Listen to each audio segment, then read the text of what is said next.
For two people who are desperately trying to hide from cameras, the mooch and his gal pal Fox News host Kimberly Guilfoyle can't stay away from each other. On Sunday, Guilfoyle was spotted at a fancy soiree in Rome. Dress code, angelic white. On Tuesday, they were caught canoodling in Manhattan's Jane Ballroom, refusing to take pictures with each other. But there's more. The couple, who insists that they're absolutely not a couple, have been rendezvousing at Guilfoyle's pad in the Kai Beresford Co-op. Scaramucci has supposedly been looking for a new abode in the neighborhood since his wife, Deirdre Ball, kicked him to the curb after their child was born. Ball says the boy is absolutely Scaramucci's spawn. But the mooch isn't so sure. He wants a paternity test, according to Nipes page 6.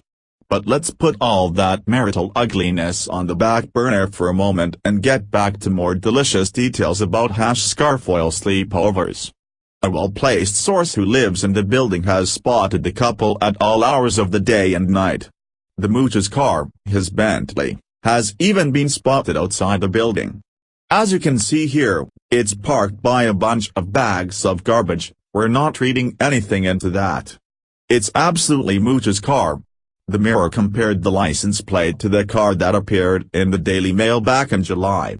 And well, license plates don't lie.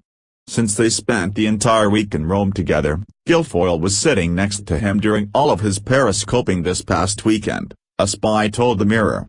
You should inquire why he is seen leaving her building in the early mornings and coming in late at night for the last several months. Front and side door of her building. His driver picks him up and drops him off in a big SUV. A truck takes her to Southampton on the weekend. Sometimes he comes over in his Bentley midsize SUV. Neither Scaramucci nor Guilfoyle returned a request for comment.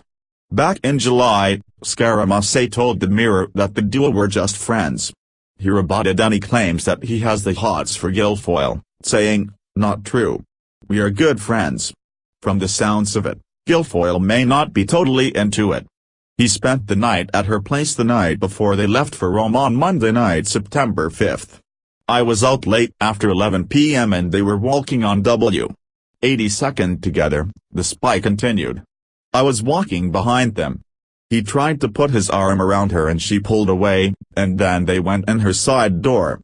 She didn't seem happy, and it looked like she hesitated to let him in. The bodied language was weird.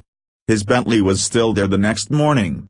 He stayed over the night after the day they got back from Rome on the 11th and left with his driver in shorts and then I guess went to the US Weekly party. I see him quite often. I live in the building. Also, the night of the Colbert show taping he snuck out her side door in the suit he wore for the show the next morning. A few days later the big SUV picked him up in a suit, and then later in the afternoon, he walked out the front door with shorts on and his luggage.